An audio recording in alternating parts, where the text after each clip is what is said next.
For centuries, knowledge has been hidden in plain sight across the sands of time.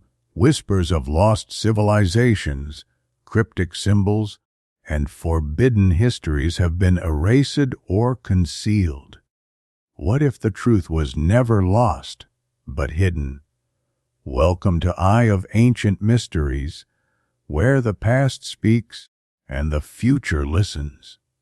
Sit back, open your mind, and prepare to uncover the untold secrets of our world. Let the journey begin now. Officers from the Yugoslav army shared their experiences with UFO encounters. These are mysteries that still have no answers regarding what exactly happened. A Croatian officer who served in the Yugoslav People's Army's air defense in the mid-1980s revealed details of a supposed battle with a UFO. What tracked an unidentified flying object in the Zagreb area. The alarm went off, and 100 people went out at night, seeing an unusual light in the sky. The officer began his unusual story to 24/7. This remains a mystery, as none of the military personnel who witnessed the event received an answer regarding what happened in the sky over Croatia that night. A soldier on duty was the first to report the unusual light. We were alerted with a siren, and within minutes we were ready for action. The P-18 radar was operational, and we confirmed the observation with the goal. The radar of the Volkov missile system tracked it on the screen. The fact that we saw it on radar meant only one thing. It was made using some advanced stealth technology that had never been seen before. The UFO responded to the weapon. Every time we fired, it seemed like an alarm went off.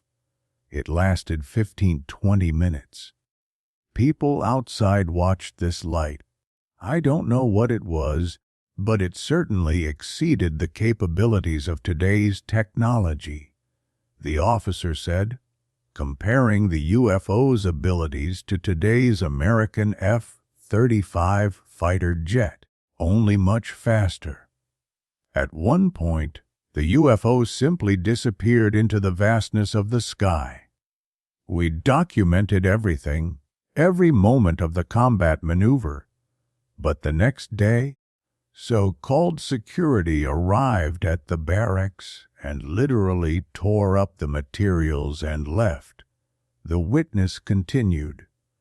They forbade everyone from speaking about the incident, but it became the main topic in the cafeteria, as well as when meeting other soldiers in former Yugoslavia.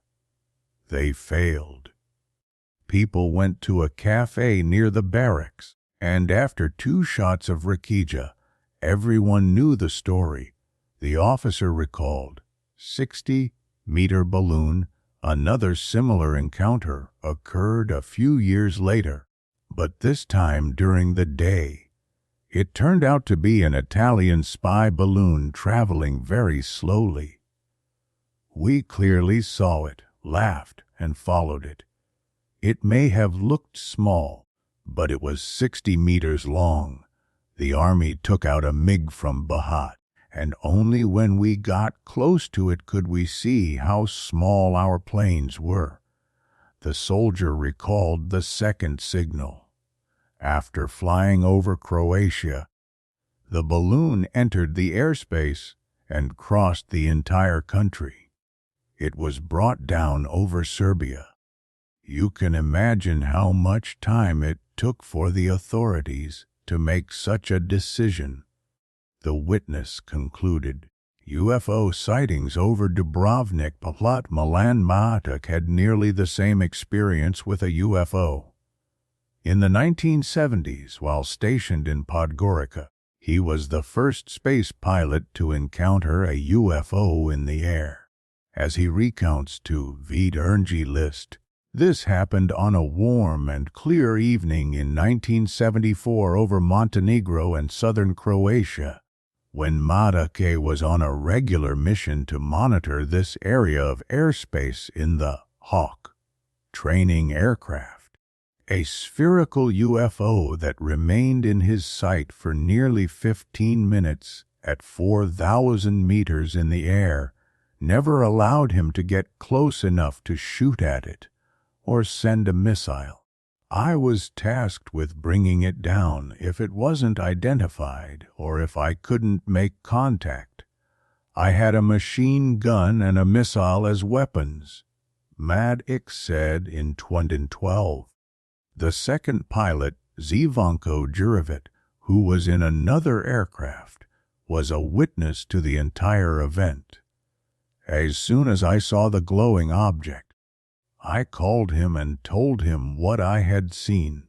He confirmed that he had seen the same thing, but added that he needed to land because he had run out of fuel. The UFO was moving at a steady speed and direction toward the southwest. It changed colors, from purple to yellow and then to white. I couldn't tell how big it was because I had no point of reference to gauge its size. I couldn't determine from the radar if it was in range. It kept moving left and right, up and down, changing colors, changing sizes, stopping, and then quickly changing direction. At one point it just disappeared. I was confused. I couldn't believe there was something like that. Something that could confuse me after 8 years of flying experience and put me in such a desperate situation. Maček recalled. He tried to deal with the object, but was unsuccessful. The UFO was too technologically advanced. I tried to reach the allowed speed of 800 kilometers with the aircraft, but the Hawk started shaking. Then I ran out of fuel, reported that I couldn't do anything, and returned to base, Maček said. Because of the incident, the military redeployed 6 MiG-21s to Podgorica. They too had a similar encounter with the UFO. In the following 7 days, the MiG-21 made contact with this object, but I cannot confirm the nature of this contact. I know it was ordered to launch air-guided missiles, but during the missile launch procedure, contact with the UFO was lost, the target was lost, and the object disappeared without a trace, said Milan Maček. 2x2.